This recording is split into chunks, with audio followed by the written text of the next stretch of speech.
Seja bem-vindo à lição número 10, nessa semana, a Bíblia como História.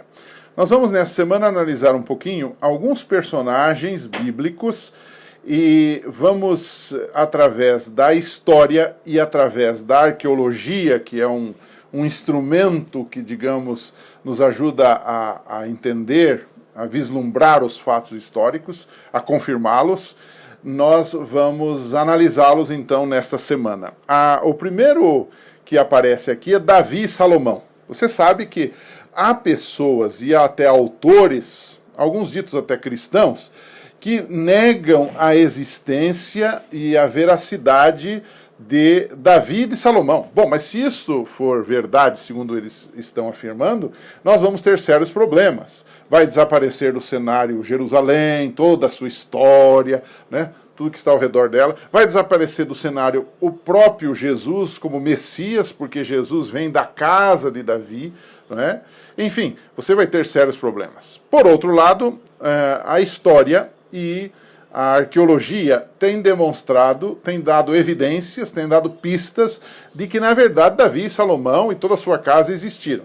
Há pelo menos duas descobertas arqueológicas, duas evidências sobre isto. A primeira é que alguns arqueólogos, em escavações na Palestina, alguns anos atrás, eles descobriram uma cidade chamada Ecrom, da época de Davi, que está narrada em 1 Samuel 17, 52, você pode conferir na sua Bíblia, diz que essa cidade tinha 2 portões. Pois nas escavações que eles fizeram ali naquele sítio arqueológico, eles descobriram exatamente isto, que a cidade tinha 2 portões. Isso era uma novidade para a época, numa cidade pequena. Então, essa é uma evidência, uma das várias evidências que temos de que Davi, de fato, existiu. E essa narrativa dessa cidade é bem na época de Davi.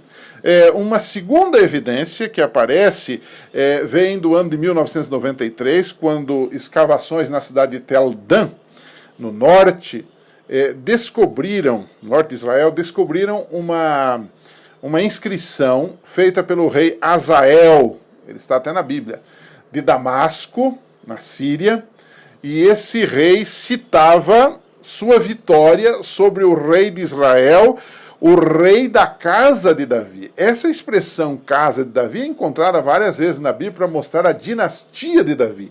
Então, isto é mais uma demonstração que naquela época havia registros da existência de um rei ou de seus descendentes, no caso aqui, da casa de Davi, da dinastia de Davi, do reinado de Davi, da sequência desse reinado. Então, são evidências que confirmam a Bíblia.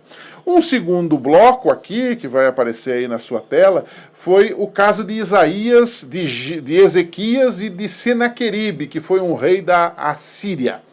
Pois esse Senaqueribe era um sujeito que era um conquistador, como todos aqueles grandes reis dos grandes impérios do passado, e ele tem lá no seu palácio, foi achado num palácio de escavações na antiga Nínive, foi achado lá algumas inscrições, algumas coisas, tipo alguns quadros que ele colocou em alto relevo na parede do seu palácio, demonstrando algo que ele fez por volta do ano 701 a.C., quando ele, numa dessas suas excursões guerreiras para conquistar cidades e países, ele explorou a cidade de Laquis, que era uma cidade de Judá, uma cidade menor. E ele leva coisas que demonstram isso. Há um registro disso na própria história do reinado de Senaqueribe, da Assíria.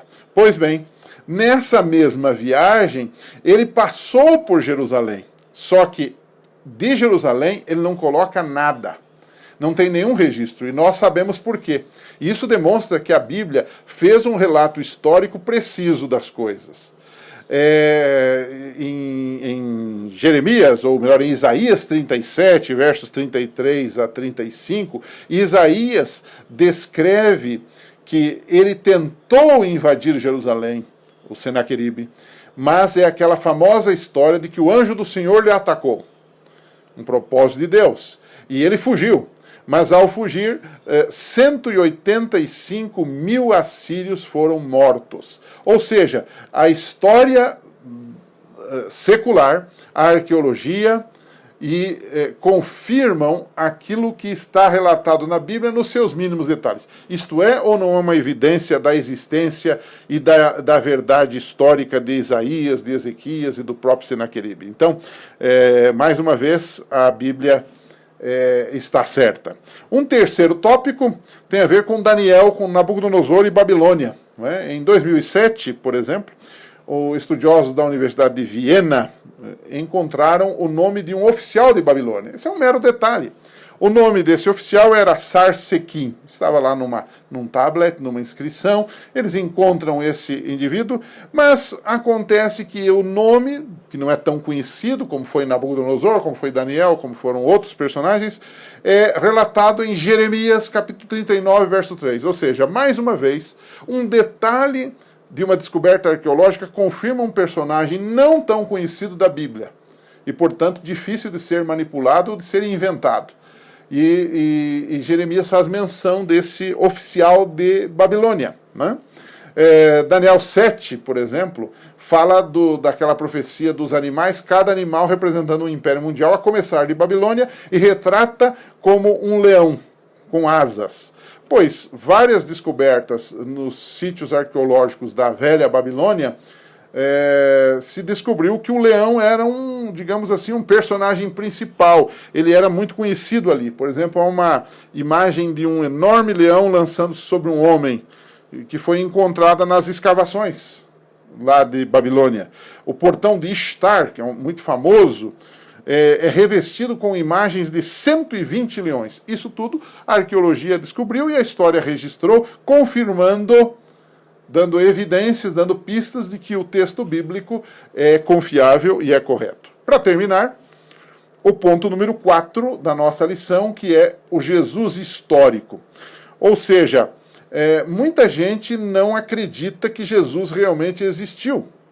E alguns dizem que o que nós cremos hoje é um Jesus inventado pela cabeça dos discípulos e dos crentes no decorrer dos anos. É o chamado Jesus da fé, em oposição ao chamado Jesus da história. Bom, isso é uma incoerência, porque na Bíblia o Jesus da fé é também o Jesus da história. E há algumas pistas para isso na própria arqueologia. Em 1990 foi descoberta uma tumba. Essa tumba, segundo as moedas, a própria cerâmica da época, se datou do 1º século depois de Cristo, e o ossuário mais comentado daquela tumba continha um nome interessante: José, filho de Caifás. Quem foi Caifás? Foi o sumo sacerdote da época de Jesus, da época da morte de Jesus. Portanto, se Caifás existiu, a Bíblia não está errada em narrar o seu nome ali. E, portanto, isso nos dá um indicativo de que o personagem maior envolvido em toda essa história, que é Jesus, também é real, também existiu. Em 1961, também se descobriu uma inscrição nas escavações por lá com um nome chamado Pôncio Pilatos, que era o governador da Judéia sob o imperador Tibério César. Isso estava numa pedra no teatro de Cesareia Marítima. Ou seja, um personagem real. A história, historiadores seculares dos 2 primeiros séculos também falaram desses personagens e do próprio Jesus. É claro que esses historiadores pagãos e judeus, não cristãos, eles não se demoraram tanto quanto os evangelhos na narrativa da vida e da existência e dos ensinos de Jesus. Eles foram mais lacônicos, eles colocaram uma frase aqui, outra ali, né? Por exemplo, Tácito, Plínio o Moço e outros escritores, especialmente alguns romanos, eles narram sobre Jesus ou sobre os cristãos, assim, digamos, no rodapé dos seus escritos. Por que eles fazem isso? Porque um império como o Império Romano não tinha muito interesse, primeiro, naquela provínciazinha da Palestina. Não tinha muita importância um povo como os judeus, que era pequeno para eles naquele momento. Eles queriam o imposto daquela gente e não estavam muito interessados naquela gente lá. Mas o fato de, por relance, eles citarem a existência da Palestina, a existência de um homem chamado Jesus, a existência de cristãos que são os seguidores de Jesus, é para mim uma prova ainda maior, porque se aquilo lá não existisse, simplesmente eles nunca citariam mas aquilo, como não era importante para eles, eles citaram sim como algo real, mas, digamos, de relance, por tabela ou no rodapé das coisas, para, digamos, não dar o valor que supostamente hoje nós damos. Naquela época não havia esta realidade, né? Então, são quatro blocos aqui interessantes, mostrando que a história e a própria arqueologia confirmam aquilo que a Bíblia diz e mostram que este é um livro confiável. Para terminar, faça uma pergunta provocadora para os seus alunos.